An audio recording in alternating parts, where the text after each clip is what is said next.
Olá, boa noite. Será que estamos ao vivo? Deixa eu ver. Eu sempre sofro nesse momento. Ah, sim. Peraí. Vamos lá. Frank Alarcon, que é o nosso convidado. Peraí. Vamos ver que o Frank vai entrar. Ele é biólogo, PhD em bioética, e ele fala sobre... Olá, Frank! Tudo Boa bom, Sabrina? noite! Boa noite. Tudo bom? Boa noite. Tudo bom, tudo bom. Obrigado pelo convite e vamos ver se a gente consegue ajudar o pessoal a entender um pouquinho melhor toda essa Exato, tem muita bagunça. dúvida. Eu achei que o pessoal já sabia um pouco mais, mas tem muita dúvida, assim, bastante. Né? O pessoal quer saber, mas realmente é seguro? Então vamos começar aqui pelo início, que é colocando as informações mais iniciais. Um vídeo, o Save Health, fez muito sucesso agora nos últimos dias. É um vídeo que tem milhões de visualizações no YouTube e que mostra como uma forma animada da vida de um animal que é testado para cosméticos. Esse vídeo tem milhões de visualizações e também a China, que é o segundo maior mercado do mundo de cosméticos, falando ok, não precisa testar o seu shampoo de novo, não precisa testar o seu creme de novo, a gente deixa entrar o seu produto aqui no nosso mercado sem teste em animais de cosméticos. É isso, Frank? Em partes, Sabrina. Em Vamos partes. começar pelo vídeo. Em Mas partes. antes, É então, como, deixa eu te apresentar.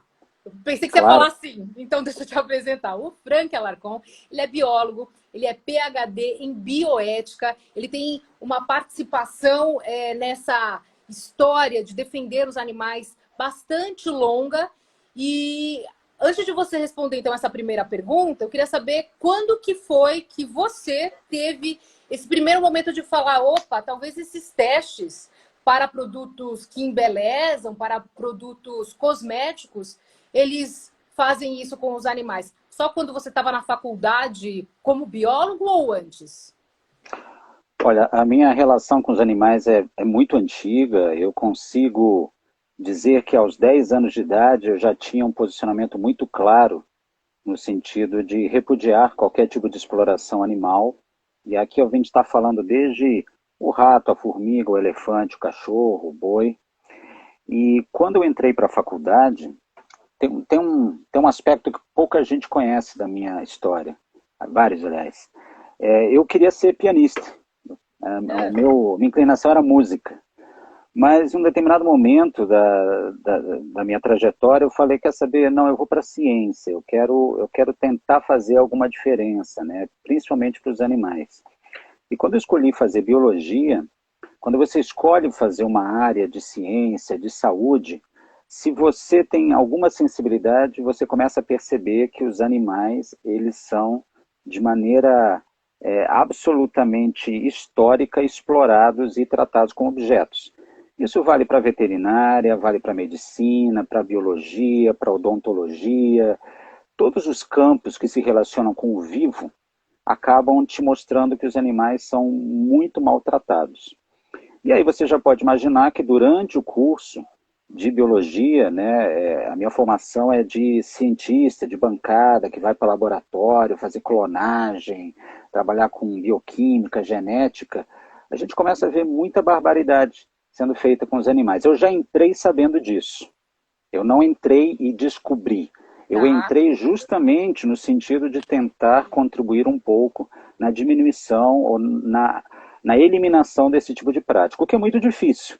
A experimentação, o uso de animais na experimentação científica para os mais diversos fins é uma prática que está enraizada na cultura humana e ela é E por que tanta muito gente ficou danosa. espantado com Save Health? Porque muita gente não sabe do que acontece nos bastidores da ciência, da indústria. E eu estou falando de todas as indústrias, desde a indústria alimentícia, a indústria farmacêutica, a indústria bélica, a indústria de cosméticos, por exemplo. Então as pessoas começam a ver aquilo, e esse vídeo é fenomenal porque ele mostra de uma maneira lúdica uma coisa que é muito sofrida, que é a vida, a curta vida de um animal de laboratório, ou melhor dizendo, de um animal usado em laboratórios, e as pessoas falaram, não, peraí, isso é uma animação, não é possível que seja verdade. Esse é o grande trunfo desse vídeo. Ele atiça a curiosidade das pessoas, e aí as pessoas começam a se perguntar, a internet está aí para isso, e elas começam a ver que ratos, camundongos, coelhos, cães, macacos e por aí vai, sofrem horrores, não somente na indústria de cosméticos, mas na realidade científica em todo o mundo. Então, esse é um dos grandes trunfos do vídeo, que é muito bem feito. Ele tem uma versão em português, narrada pelo Rodrigo Santoro, que empresta a sua voz de uma maneira magnífica. E as pessoas não têm ideia do que são feitos, do que se faz com um coelho, por exemplo, com um rato, com um camundongo. Dando crédito aqui, é do Human Society, né, esse vídeo? Isso, esse vídeo, ele está sendo veiculado, ele foi produzido pela HSI, Human Society International. Isso, ele é uma entidade, uma organização sem fins lucrativos que também está há muitos anos na luta contra o uso de animais na experimentação científica, especificamente com cosméticos. Ele tem várias pautas dentro do mega universo de direitos animais. Ela é uma das várias instituições que lutam contra o fim de uso de animais em cosméticos. Eu fiz durante 7 anos parte de uma entidade que trabalhou muito nessa questão do fim dos animais em cosméticos na comunidade europeia, chamado Cruelty Free International, e fazendo um trabalho semelhante ao HSI. E o PETA também, uma outra entidade que trabalha há muito tempo. Todas as entidades sérias e de renome, elas lutam contra o uso de animais nas cosméticos. Mas o mérito aqui dessa belíssima campanha tem que ser dada à HSI.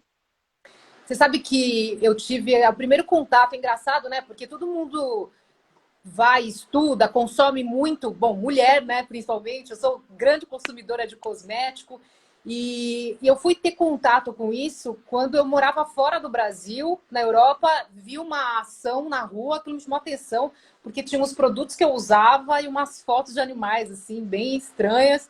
Eu guardei esse folheto até hoje, de tanto que me marcou. E na verdade, assim, me chama a atenção porque realmente não é algo aberto. Eu tenho um dado, e eu queria saber se é verdade, ô Frank, que para apenas um ingrediente por um produto pode envolver até 1.400 animais. É isso? É nesse nível de uso de animal que a gente está falando?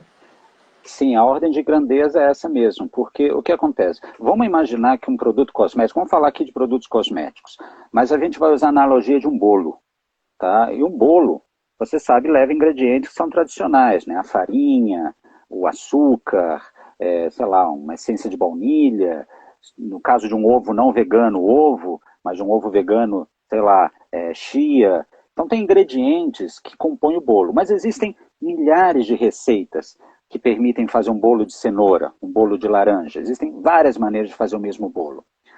Todos os ingredientes do bolo, a gente sabe que não fazem mal ao consumo humano, né? A farinha não faz mal, o sal não faz mal, o açúcar não faz mal.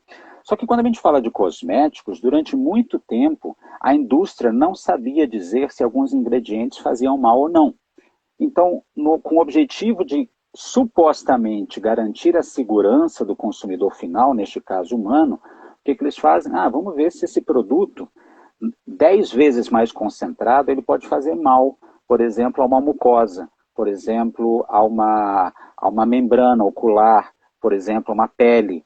E aí, em vez de eles testarem isso em pessoas, eles testam primeiro em animais, né? Eles pingam uma substância concentrada, diluída, modificada na córnea de um animal, fazem o animal ingerir, engolir aquela substância. E como é que você avalia que aquela substância fez ou não fez mal ao animal? Primeiro, uma avaliação superficial, do tipo, nossa, o olho da Sabrina ficou vermelho depois que eu pinguei essa substância. Mas para que você faça uma análise mais precisa, você tem que se utilizar de técnicas histológicas, ou seja, você tem que retirar o olho desse animal, cortá-lo em fatias, fazer uma lâmina e olhar no microscópio para ver se as células foram alteradas, se você tem uma invocação de outros elementos da fisiologia do animal. Então, todos esses animais, eles são mortos no final das contas. E aí, como é que a gente chega nesse número de 1.600, 1.700? O que importa é que a ordem de grandeza. Muitos animais são testados contra um ingrediente, às vezes, para a gente ter certeza de que aquela substância pode ou não pode oferecer segurança, coloco aqui entre aspas, ao consumidor final. Então é muito comum você, num experimento de avaliação de segurança farmacológica ou cosmética, você eliminar 100 animais, 500 animais. Você tem que fazer uma reprova, você tem que testar de novo e por aí vai. Deixa eu te perguntar uma coisa que é o que todo mundo quer saber, mas tudo bem. Então você vai para o teste alternativo, mas eu quero saber se a segurança, se é eficaz, dá para garantir sem o teste em animal? E aí a gente pode até Tem já duas. extrapolar, que eu queria extrapolar, para a coisa do remédio, da vacina, porque é só por uma questão de empatia pelos animais, por aquele sofrimento de um ser senciente, ou tem outras coisas envolvidas aí que me garantem mais se não for com o animal? Bom, essa é uma resposta longa, eu vou tentar dividi-la em 3 pedacinhos que são importantes de serem explicados.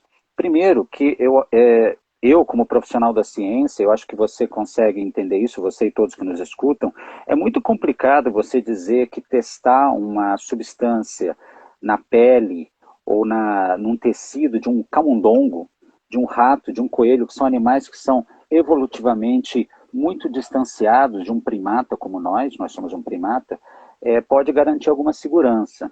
A fisiologia de um gato, por exemplo, é diferente da fisiologia de um cachorro em determinados aspectos, que é diferente da de um rato, que é diferente da de um humano. Então, você escolher um modelo animal de outra espécie para testar, para averiguar os efeitos na espécie interessada, ou seja, eu usar um coelho para ver se aquilo vai me fazer mal, é muito complicado, é um salto hipotético, né? Um salto metodológico muito grande. Então, eu já diria de antemão que você não garante a segurança dos seres humanos testando coisas em ratos como dongos. Aí alguém vai dizer, mas Frank, isso foi feito durante décadas e a gente está usando produtos sem sofrer grandes consequências. Aí eu retorno à pergunta, será realmente? Porque tem coisas que a gente só consegue perceber 30 anos depois. 20 anos depois. E quando você tem, de repente, uma disfunção hormonal, ou você tem um processo cancerígeno que te atinge na idade madura, como é que você sabe se isso não é real consequência dos 30 anos que você ficou usando um determinado produto que foi mostrado como seguro? Porque a indústria, ela quer soltar produtos, ela não vai fazer um teste de 30 anos para soltar um produto para ser vendido na prateleira. Então ele testa durante alguns meses, durante alguns anos, deu certo, os camundongos sobreviveram, não ficaram irritados, suas mucosas não ficaram irritadas, não tiveram processos hormonais alterados, então tá bom, vamos passar por um teste de outra escala. E aí você vai incrementando esses testes até que você chega e diz, nossa, é seguro ao uso humano. Mas quantos não foram os produtos que foram lançados e depois retirados da prateleira? Mesmo tendo sido extensivamente testados em milhares de animais. Então, essa é uma parte da resposta. A outra é que os testes alternativos, já diz o nome, eles mostram uma outra forma de averiguar um potencial dano que aquela substância ou combinação de substâncias causaria ao consumidor final. Agora, existem 2 categorias de testes, os testes alternativos e os testes substitutivos. Os testes alternativos, eles se baseiam num conceito que a gente, de uma terminologia em inglês, chama de 3R. O R de replace, que significa em inglês substituir, o R de refine, que significa em inglês refinar, né, que significa em português refinar, e o R de reduce, que significa em português reduzir. Então, existem empreendimentos científicos que buscam ou reduzir, ou refinar, ou substituir o uso de animais. Mas eles, eventualmente, usam animais nesses procedimentos. De repente, tinha um método que, para avaliar a segurança de uma substância na pele da Sabrina, tinha que matar 50 camundongos. Aí um cientista foi lá, melhorou o método e agora falou, não precisa mais matar 50, vamos matar 10. Ele é um teste alternativo. Então, os testes alternativos, eles buscam melhorar a situação, mas não quer dizer que poupem os animais. Os testes substitutivos, aí sim, são metodologias, são empreendimentos científicos que buscam substituir integralmente o uso de animais, né, vivos, normalmente, na avaliação de uma segurança de uso a um determinado componente. E a terceira resposta, a terceira parte da resposta, que essa mereceria 20 lives, é a questão de vacinas, de medicamentos. Afinal, todos os medicamentos, vacinas, elas são testados em animais antes de chegarem a serem testados em humanos. Eu gosto de lembrar sempre às pessoas que a autorização para que testemos em animais, isso se faz há séculos, mas ela foi consolidada em 1947 com a redação, com a promulgação do Código de Nuremberg. Eu não sei se você lembra, em 1947, pós fim de Segunda Guerra Mundial, tivemos conhecimento de atrocidades cometidas por médicos no regime nazista, com experimentação contra humanos, então eles viram que aquilo era um crime contra a humanidade, julgaram esses profissionais e estabeleceram um código de condutas, de princípios éticos. E num desses artigos, o artigo de número 3, ele diz: tudo que tiver que ser usado em humanos precisa ser testado antes em animais. E na década de 60, em 66, se não me engano, a partir de 66, um outro documento chamado Declaração de Helsinki, da Associação Médica Mundial, também foi elaborado, reforçando essa ideia de que, olha, se você quer usar alguma coisa em humano, você tem que testar antes em animais. Então, o uso de animais está constituído dentro da prática científica porque os próprios cientistas médicos acharam que isso é correto ser feito. Mas, do ponto de vista científico, e aqui eu te falo como alguém da área, existem muitas falhas, existem muitas lacunas que garantem efetivamente que o teste em animais é seguro para uso humano. E aí vem a pergunta de $1 milhão, por isso que a resposta é longa. Mas aí, então, é permitido testar em animais antes de usar alguma coisa em humanos? Eu te falo, se aquilo não oferece uma real segurança, já que estamos falando de organismos com diferenças genéticas, bioquímicas, fisiológicas, anatômicas, comportamentais, será que a gente não está gastando muito dinheiro, muita energia? Será que não estamos condenando muitas vidas por uma coisa que a gente sequer sabe de verdade se é segura em humanos? A verdadeira cobaia para a segurança em humano é o humano. Né? As cobaias de alguma coisa somos nós, quando o produto está nas Mas não é prateleiras uma do mercado. garantia anterior? Que garantia? Garantia do que exatamente? Por De exemplo, menos vou te dano, dar... de alguma Então vamos reação lá. conhecida?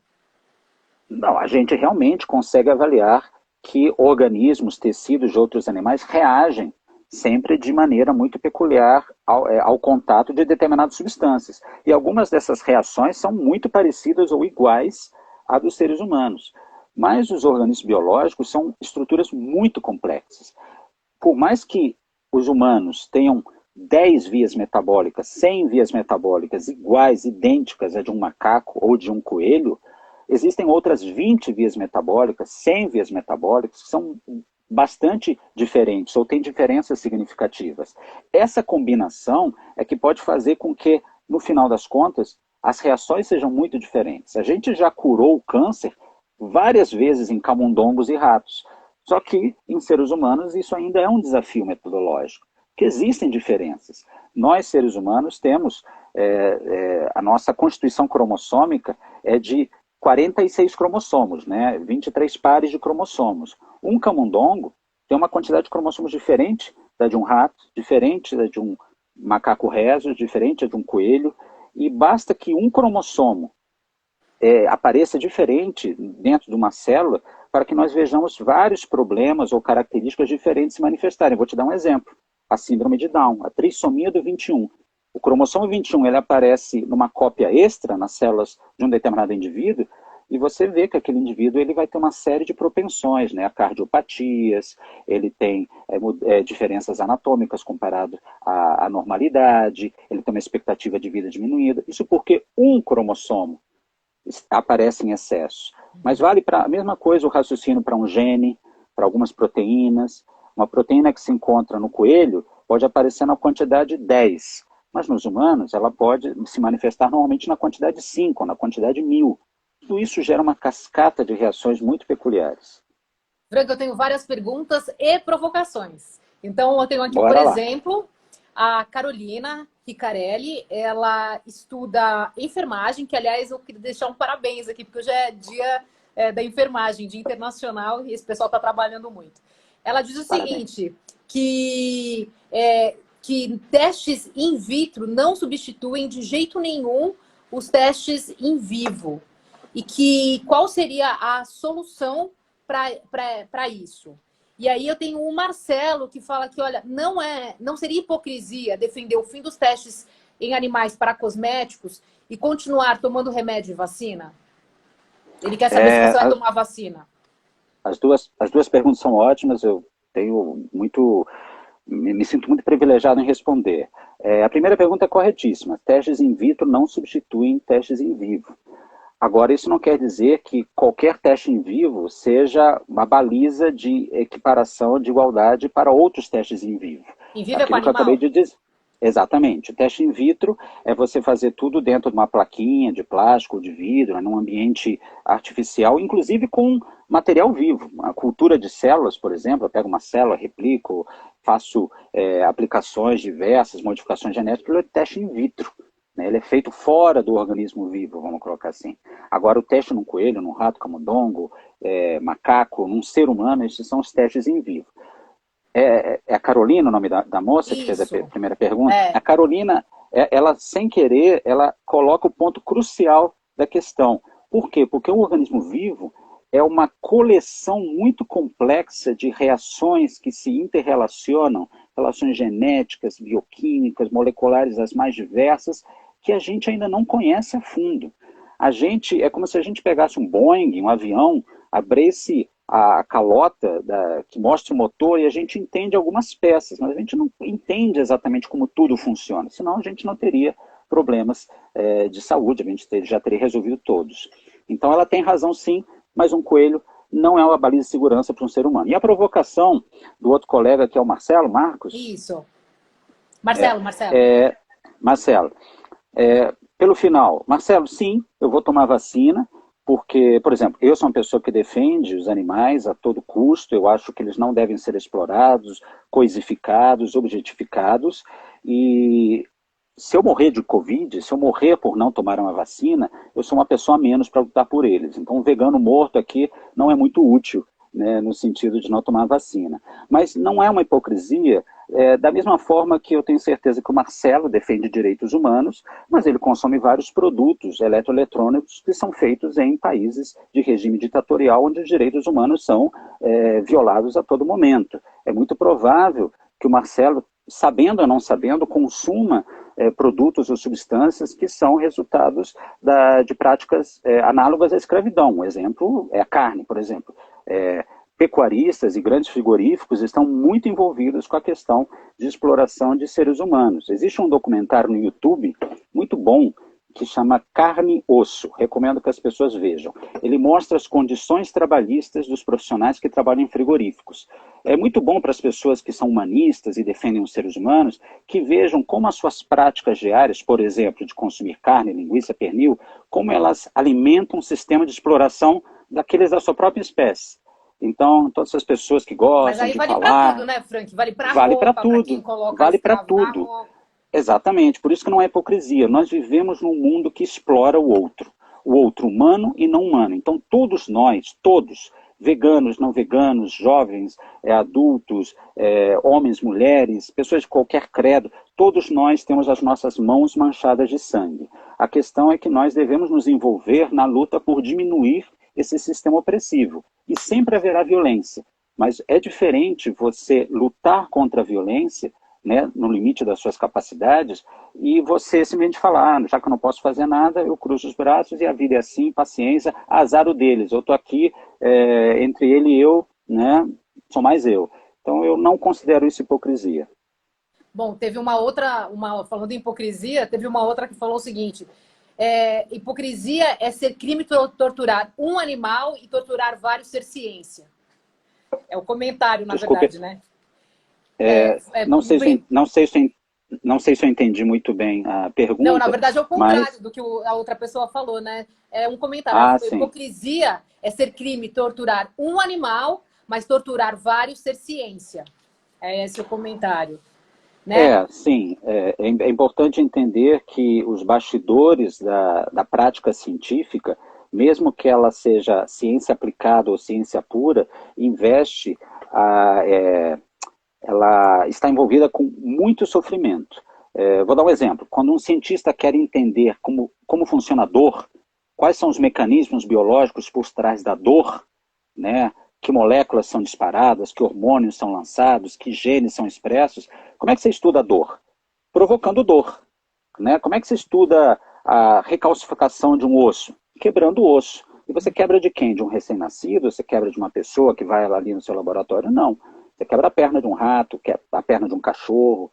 Então existe muito sofrimento por trás de tudo isso. Falando nisso, teve uma pergunta que eu não entendi direito, talvez você entenda, Frank. É uma pergunta do Paulo. Ele pergunta o que aconteceu com o chimpanzé Black? Eu sei ao que ele se refere.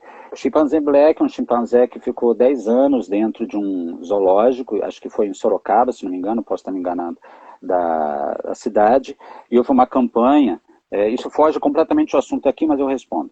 Houve uma grande campanha para a transferência desse animal para um santuário especializado no acolhimento de primatas. E foi isso que aconteceu. Ele foi transferido para o santuário, era um animal já com idade avançada, com passado sofrido.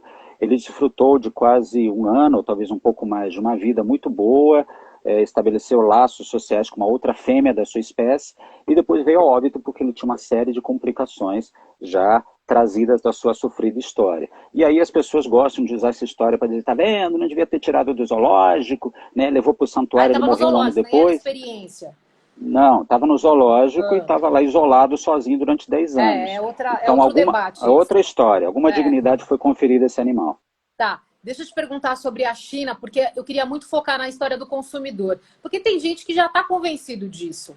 Mas aí a minha pergunta é se é um oportunismo ético ou se é uma oportunidade ética. Né? A gente sabe, existe um termo que é o greenwashing, né? Que é aquela coisa de você fingir que faz, porque afinal de contas está na moda, porque afinal de contas tem um vídeo aí com milhões de visualizações, mas de verdade eu não faço. Ou de verdade isso não é o valor da minha empresa. A gente tem aqui que situação na sua avaliação? As duas situações. Quando eu digo que eu não faço testes animais, você está ouvindo o que eu estou dizendo, mas eu não estou comprovando o que eu estou dizendo. Né? Papel aceita tudo. Eu posso colocar no rótulo do meu perfume que eu não testo animais, eu coloco um coelhinho bonitinho e tal. Então, essa relação com o consumidor às vezes é muito falha, no sentido de dar credibilidade àquilo que se fala. Por isso que existem algumas certificações, algumas entidades que se encarregam de certificar, de comprovar que o que aquela empresa está dizendo que faz, ela faz de verdade. E existem muitas maneiras de fazer isso. Né? Eu trabalhei durante muito tempo, na verdade, eu assessorei durante muito tempo uma entidade que ela fazia uma auditoria na empresa da Sabrina, que produz shampoo. Mas não sou eu que fazia, né? Era uma auditoria independente, ela tinha acesso aos livros de fornecimento de insumos, quais eram, como eram, que usava, da empresa da Sabrina, e falava assim, olha, isso aqui está sendo usado em animais, vocês têm que tirar isso aqui da sua cadeia de produção para que a gente possa autorizar vocês usarem um selo. Né? Então, a maneira de você comprovar que o que uma empresa diz é verdade é ver a idoneidade do selo por trás dessa empresa. Mas existem... E como é que eu faço isso, Frank? É tão difícil. Como é que então, o consumidor... Justamente, você tem que procurar os selos que têm uma credibilidade global e aí procurar que cosméticos, que produtos carregam esse selo. Porque aqui eu estou dizendo, não é qualquer coelhinho, vamos dizer. Existem coelhinhos específicos que dão muito mais segurança ao consumidor. A Mônica aqui, ela colocou uma coisa que eu pensava, mas esses selos não podem ser corrompidos, igual ao Dolphin Free? Tudo pode ser corrompido. Ela está falando Dolphin Free em relação ao documentário Seaspiracy, né, que está relacionado ao mercado de atum. Sim, todos podem ser corrompidos. Aí cabe ao consumidor fazer uma avaliação do grau de idoneidade, até onde é possível saber, daqueles selos. É a mesma coisa, todo político é potencialmente corrupto, todo médico é potencialmente um mau profissional, mas você tem que estabelecer critérios pessoais para dizer, até onde eu posso ver, tudo me indica que este profissional, este selo, vale a pena de ser seguido ou acreditado. Antes de mais nada, difere para mim o que é vegano e o que é o produto que não tem a crueldade, esse selo, cruelty free. Originalmente, historicamente, a palavra cruelty-free, livre de crueldade, diz respeito a não envolvimento de animais em experimentação, livre de crueldade.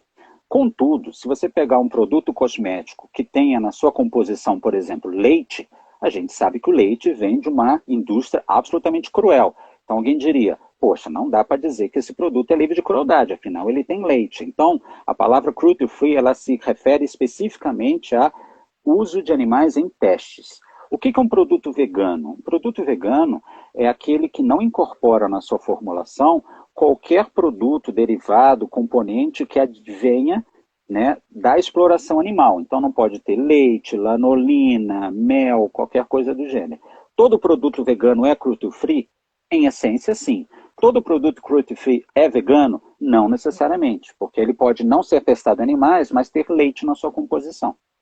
Agora, você cita que o consumidor, ele é um agente, assim como o eleitor, ele é um agente que pode fazer a diferença. Ele escolhe dar o seu dinheiro e colocar naquela empresa depositar o seu esforço e pegar o produto que quer. Mas como é que você analisa o mercado brasileiro? Porque com listas que circulam na internet, você precisa muitas vezes, se você quer que tenha logística reversa, se você quer algum selo específico, você precisa ser o agente disso. Manda a empresa, e-mail para a empresa, pede que a empresa se posicione, e muitas vezes isso não vem. Diz assim, fica como sugestão. E eu falo isso por experiência, porque eu sou essa consumidora chata, quero fazer a logística reversa do meu esmalte. É muito difícil, não tem. Né? Agora, a minha pergunta é, como é que a gente faz isso? Para que isso faça a diferença. E como a Sueli mandou aqui, como fazer a diferença se quase ninguém faz? É complicado, é aquela velha história de que adianta eu não jogar lixo na rua se as outras pessoas estão jogando lixo na rua. Você tem que fazer o que está dentro do seu alcance, na medida do possível, mobilizar outras pessoas para que repitam essa prática. Que bom que você é esse tipo de cliente que entra no saque e fala, ei, afinal de contas, como é que funciona? Ótimo, o consumidor não é chata. Você está exercendo a sua cidadania, você está dizendo para essa empresa que o meu dinheiro, que eu escolho onde colocar, eu quero colocar naquela empresa o produto que esteja harmonizado com os meus princípios e valores. Você não pagaria por um produto que envolve... Ixi, deu uma então, travada quando aqui. você faz esse tipo de exigência... Quer que eu repita? Tá, quer que eu repita? Que parte que eu... Que eu sou uma consumidora que vou e cobro porque eu estou exercendo a minha cidadania. Acho que deu uma travadinha ainda, de novo. Bom, e já vou deixar a pergunta da Mônica de novo. Como podem colocar um símbolo de cruelty free só por colocar? Devia ter uma punição de propaganda enganosa. E é por isso, viu, Mônica, que muitas empresas, enquanto o Frank volta aqui, por isso que muitas empresas evitam de colocar qualquer... o Frank acabou saindo, acho que ele vai entrar novamente. Essas empresas evitam, porque muitas vezes elas dizem, né, não conseguir garantir a cadeia. Então, para evitar ser processado por falsidade ideológica, isso não só em relação ao cruelty free, mas em relação a qualquer outro detalhe, eles não colocam justamente para tentar se blindar.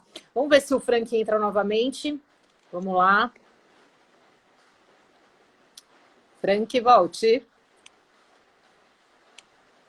Espera aqui, eu acho que agora foi. Pronto, temos o Frank novamente. Estava dizendo, o consumidor faz diferença. Ele deve exercer sua cidadania, fazer o seu dinheiro valer. Eu estava elogiando você por ser esse tipo de consumidora, e uma consumidora como você, como eu, como tantos que nos escutam, precisa mobilizar e incentivar os outros a fazerem a mesma coisa.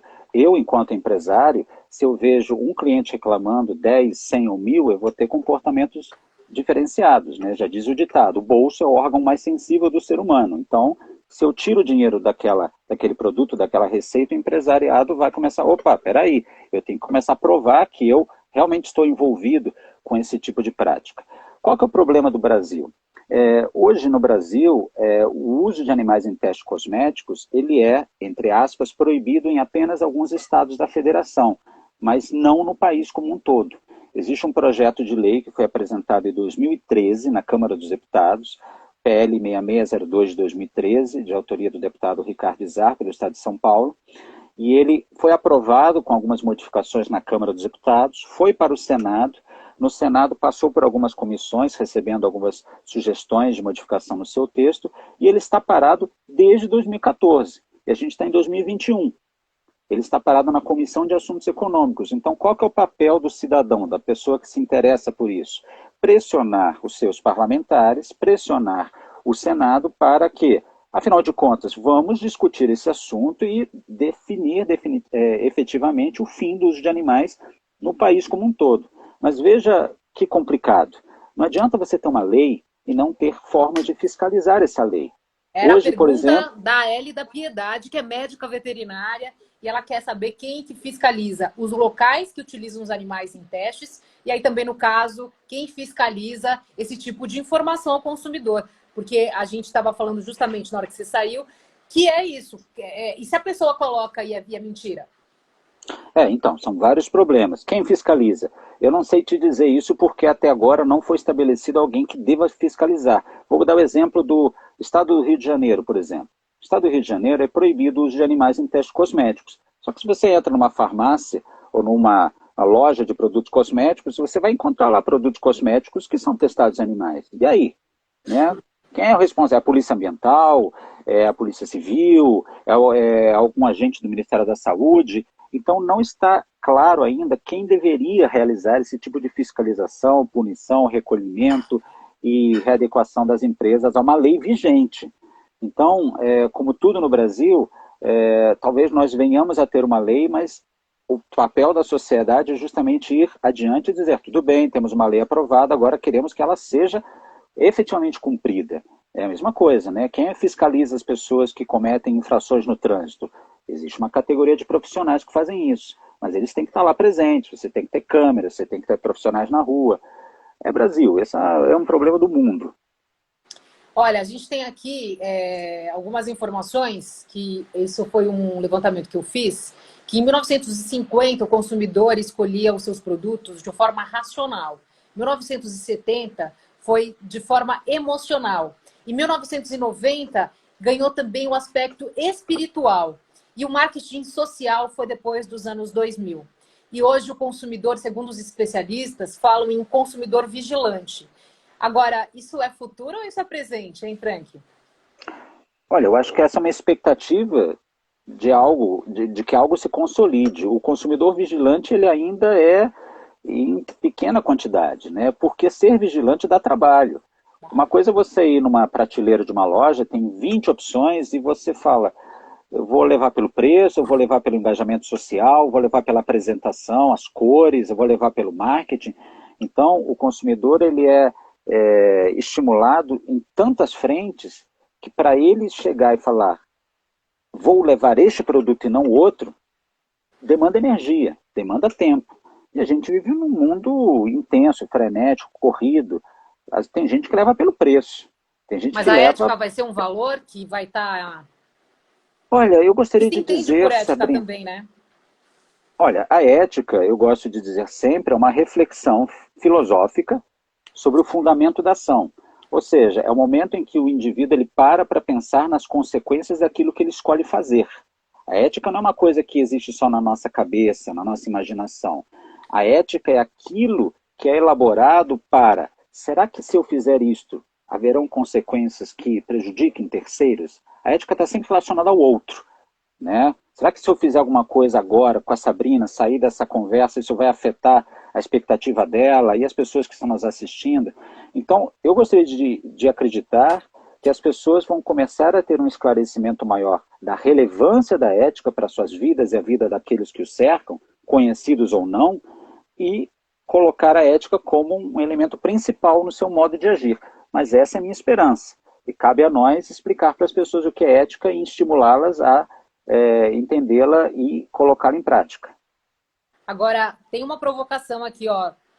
Frank, Adoro temos as problemas... provocações. temos problemas mais importantes para resolver do que isso.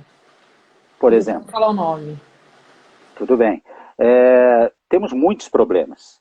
E os problemas, eles têm diferentes relevâncias a partir de onde está a pessoa dentro daquele universo problemático. Uma pessoa com fome, por exemplo, ela quer que a sua fome seja sanada. Uma pessoa que vive numa comunidade sujeita à violência, ela quer que essa situação seja resolvida. Um animal no laboratório que é torturado e não tem ninguém que lute por ele, se a gente pudesse imaginar, né, o que ele estaria pensando, para ele aquela é a prioridade máxima na sua vida. Eu não acho que a gente deva deixar de lutar por algumas violências, prioridades, por outras. Eu acho que todas elas são merecedoras de atenção. A pergunta é, você que está nos ouvindo, qual prioridade você vai priorizar, né? E por quê? Você terá seus motivos, outros terão seus motivos. Isso é uma discussão interminável. Agora, tem muita questão do consumidor mesmo. Ele fala, tá, tudo bem, vamos levar isso em consideração, mas não é muito mais caro? Diz aqui a Roseli Carol. O O que é, o custo que é caro? financeiro para o consumidor não é muito maior? Não. Existem vários estudos, isso está bastante consolidado, de que o uso de métodos científicos que abdiquem da experimentação usando animais, eles acabam sendo tão críveis ou melhores e mais baratas no médio e no longo prazo para as empresas que os implementam do que usar um coelho, um camundongo. Pare e pensa, para você manter um coelho vivo e manter ele saudável, para você fazer um experimento nele, você precisa de ração, precisa de jaula, precisa garantir a limpeza, precisa de espaço, você precisa de acondicionamento de temperatura, você precisa comprar novos É uma grande animais. indústria também, né? Claro, e é por isso que essa indústria é mantida viva, porque tem muita gente que ganha dinheiro com isso. Não é só porque, nossa, é mais confiável, os animais garantem que nós vamos usar produtos seguros. Não, é porque isso movimenta toda uma malha de interesses e de receita. É a mesma coisa com a indústria dos combustíveis fósseis. Por que a gente não mudou já para a energia limpa? Porque tem muita gente que ganha com petróleo, o tratamento refino do petróleo, a extração do petróleo, no mercado financeiro, a especulação com os ativos do petróleo e por aí vai. Tá, pergunta aqui a Rose como é que são testados os novos cosméticos. E aí eu também já te pergunto uma outra coisa. Aqui a pergunta da Isabela, ela falou o seguinte, ó. Por que o shampoo vegano não faz espuma e resseca meu cabelo? Minhas experiências são horríveis. E olha que eu já usei 2 marcas famosas. Ela falou aqui as marcas. Eu não ligo para ser vegano, eu ligo para o meu cabelo ficar hidratado. Então, se querem que a gente use vegano e sem testes em animais, a alternativa deveria ser hidratante também.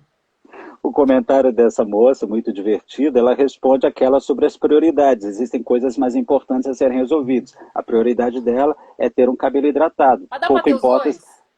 Dá, certamente dá. Ela testou 2 marcas, ela teve uma infelicidade que aquilo não se adequou à biologia dela. É uma prova muito clara de que no meu cabelo aquele produto é uma porcaria. Porque as pessoas são diferentes, as biologias são diferentes entre pessoas. Imagina entre animais de outras espécies.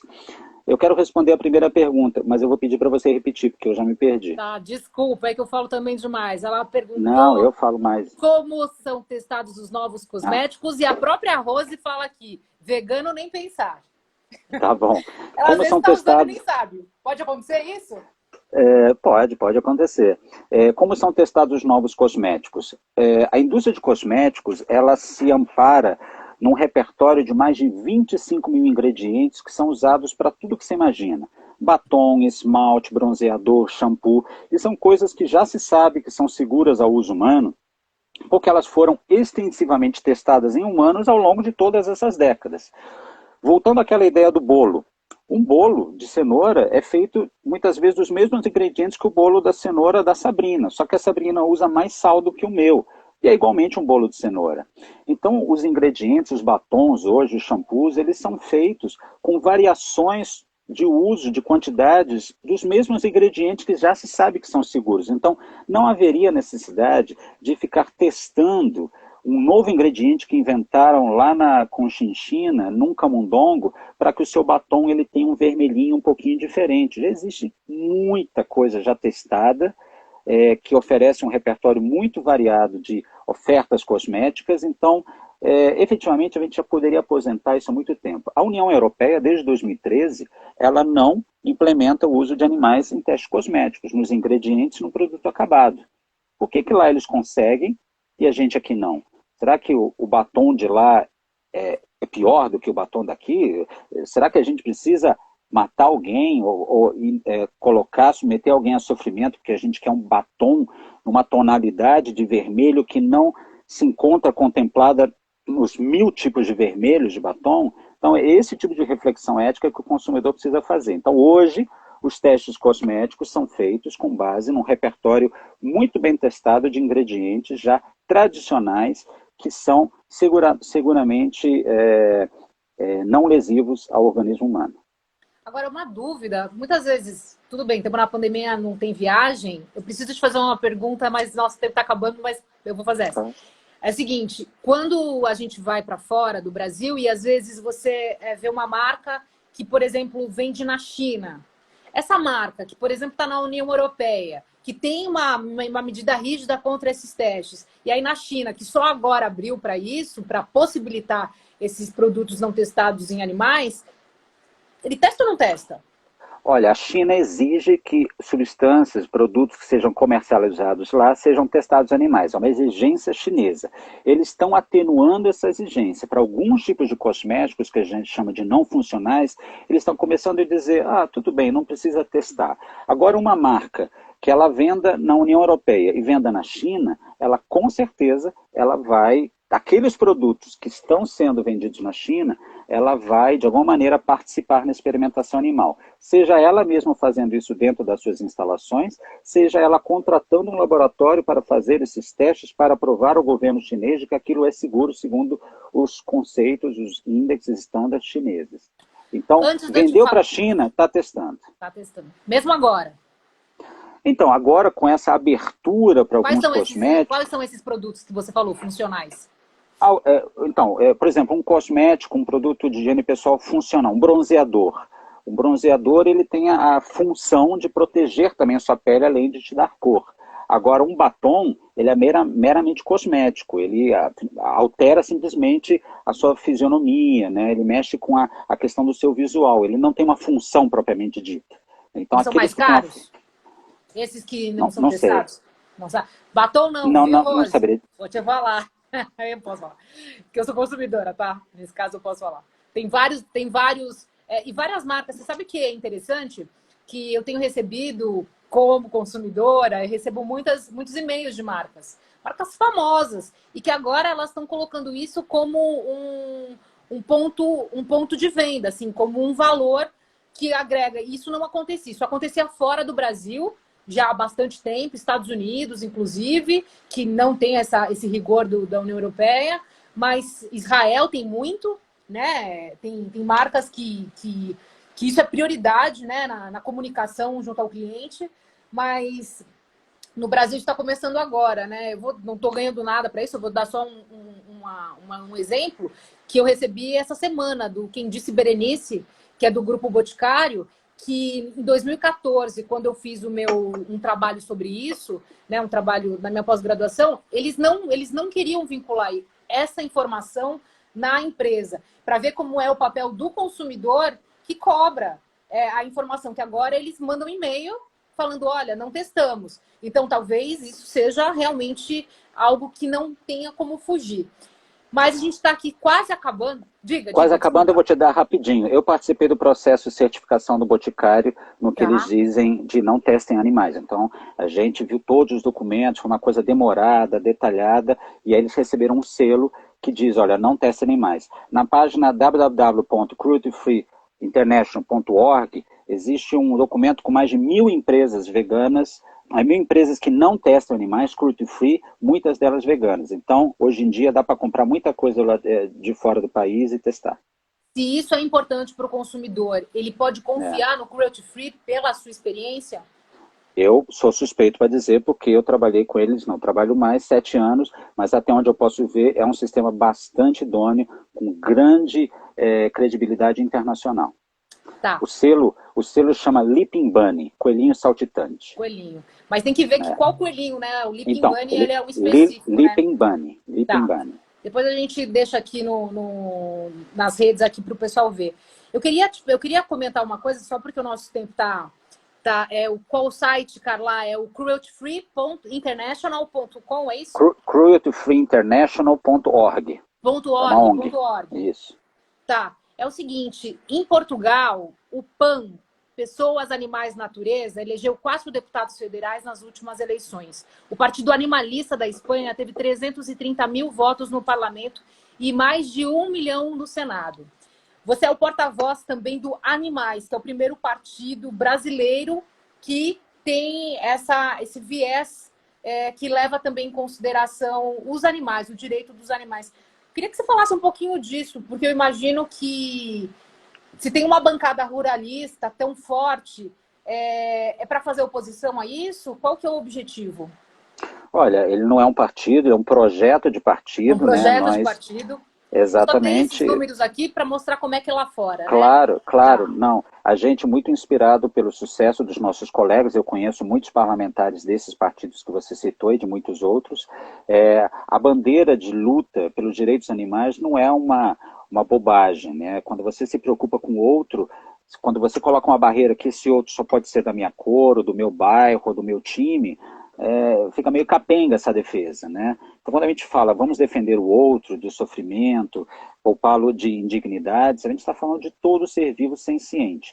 E essa é uma realidade que está se consolidando lá fora. No Brasil, um partido desse tipo, ou a defesa dessa pauta por vários partidos já existentes, é uma necessidade. Eu sou procurado constantemente por vários partidos políticos já consolidados no país, dizendo a gente quer começar a falar mais desse assunto, a gente quer entender, porque é muito hipócrita, e aí sim, é hipócrita você defender A e não defender B, quando na verdade tanto A como B tem uma visão de mundo, tem complexidade cognitiva, sentem alegria, tristeza, fome, dor e por aí vai. Então, eu gostaria muito que essa pauta estivesse sólida no futuro pleito eleitoral, mas certamente esse é um processo que irá se instalar nos futuros anos. Política e direitos animais são 2 elementos que são indissociáveis. Aquele político ou partido ou parlamentar que não considera esse tipo de reflexão, eu diria que ele está muito atrasado. Ô Frank, só para a gente encerrar, tem aqui mais uns minutinhos, eu queria te perguntar o seguinte, em 2013 ficou muito famoso, e esse assunto veio à tona por causa do Instituto Royal, né, que teve uma invasão e os animais eram cachorros, né, o Beagle, e isso, acho que tem um pouco disso, né? Se é um rato, o pessoal não tem muito problema, mas se é um cachorro, se é um Beagle, talvez mexa, né? Exatamente. Tem casa e tal. Eu queria saber de você, o que você acha sobre essa ação? Porque hoje em dia muita gente tem reclamado, criadores e tudo mais, de invasões, né? É o que eles dizem, é uma invasão, não segue protocolo que a justiça manda. Por outro lado, você tem muita gente falando, está acontecendo um crime na visão da pessoa, a gente vai invadir. Como é que você avalia esse momento tão delicado, não só politicamente em geral, polarizado, mas especificamente nesse aspecto de animal, de proteção, de como fazer? E aí eu lembro o caso do Instituto Royal, porque foi muito falado de que foi invadido, foi destruído, levaram as propriedades. Eu queria que você falasse um pouquinho disso. Eu sou uma pessoa que defende publicamente a ação direta, ou seja, a ação de ativistas para qualquer pauta que na constatação de uma violência, de uma indignidade, intervenham no sentido de proteger o vulnerável, humano ou não humano. Se eu sei que uma criança está sendo agredida dentro de uma casa, obviamente eu posso ligar para a polícia e esse deveria ser o caminho correto. Mas se entre o tempo da polícia chegar e fazer a averiguação liminar a criança, como aquele trágico caso recente que ganhou as manchetes do menino Henry, ele acaba vindo a óbito, eu fico me perguntando qual é a efetividade de seguir todo esse protocolo. Eu acho que os protocolos, eles estão muito engessados, não permitem efetivamente que a gente acabe ajudando as pessoas ou os organismos em estado de necessidade, em estado de sofrer uma violência. Os criadores, quando eles se utilizam desse argumento, não, tem que seguir os ritos legais, eles estão corretos, sim, mas os ritos legais, eles mais os favorecem do que favorecem a vítima. Então é muito conveniente falar, não, siga a lei, obedeça aos protocolos e tal, quando na verdade os protocolos inexistem para ajudar efetivamente a vítima. Então é um discurso muito hipócrita, é um discurso que tem um verniz de civilidade, mas na verdade eles querem continuar explorando, escondidinho, sem contar para o público o que eles fazem com esses animais. Explorando as fêmeas, explorando os machos, extraindo pelo, degolando esses animais, matando animais jovens. Enfim, é uma barbaridade que, graças a um perfil como o seu, começa a se tornar mais público, mais transparente para o público. O público não sabe o que é feito com os animais, com o dinheiro do próprio público. Então, por outro lado, também não existe, não pode, não abre um precedente, uma brecha para que se coloque denúncias. Eventualmente, você diz que uma pessoa comete tal coisa, isso já foi uma vez falado, julgado, e a pessoa não foi julgado, e parece que a pessoa é aquilo. Quer dizer, você fala que a pessoa faz isso e parece, então, que isso é a verdade completa? Olha, a gente também não pode ser leviano de falar, acusar alguém ou alguma coisa de algo sem oferecer evidências. A gente precisa se apoiar nas evidências fáticas, porque senão vira selva. Eu posso falar que a Sabrina está envolvida em uma série de atividades e até provar que focinho de porco não é tomada, para usar um trocadilho infame, a sua reputação já foi para o beleléu. A gente lembra aqui do caso da escola base, de várias pessoas que foram... É muito forte. Exatamente. Então, os fatos devem subsidiar uma acusação. E as partes, então, que se responsabilizem por comprovar que elas são devidamente inocentes ou não. O que não dá é para as pessoas dizerem, eu não faço nada de ruim, e aí você fala, mostre que você não faz nada de ruim. Aí a pessoa se esconde, sai pela tangente, não, veja bem e tal. Isso não dá. Eu desafio as pessoas que exploram animais, porque a palavra é essa, que elas ganham dinheiro às custas dos animais, à revelia, porque os animais não concordam em participar daquilo, que eles mostrem os bastidores do que elas fazem e que deixem que os fatos venham à tona. Eu acho que... Por que os frigoríficos não mostram o seu interior, o seu modus operandi? Por que as pessoas que fazem fertilização em animais não mostram exatamente o que acontece com os animais? Por que as granjas, os lugares que criam cabras, por que os laboratórios não mostram como são os experimentos feitos com os animais? Porque isso vai chocar a sociedade. Diga. É que eu tenho 1 minuto, isso aqui vai cair. Tá, pronto. Então eu quero muito agradecer. Aí ele fecha sozinho. Eu quero te agradecer muito. A gente tem muito assunto para falar. Poderíamos fazer debates bons aqui, inclusive com criadores que têm um pensamento diferente do seu. Então, já deixo aqui o convite. Quero muito te agradecer a todo mundo que acompanhou, mandou pergunta, mandou antes. A gente vai deixar a live salva. Sigam a gente, tanto o Frank quanto aqui o Yaí Bicho, aqui no nosso canal. Eu queria deixar um beijo. E o Frank Alarcon, que é biólogo e é especialista, PhD em bioética. Um grande beijo, muito boa noite para você e a todos. Obrigado, Sabrina, o convite aceito. Tchau. Até a próxima. Tchau, tchau.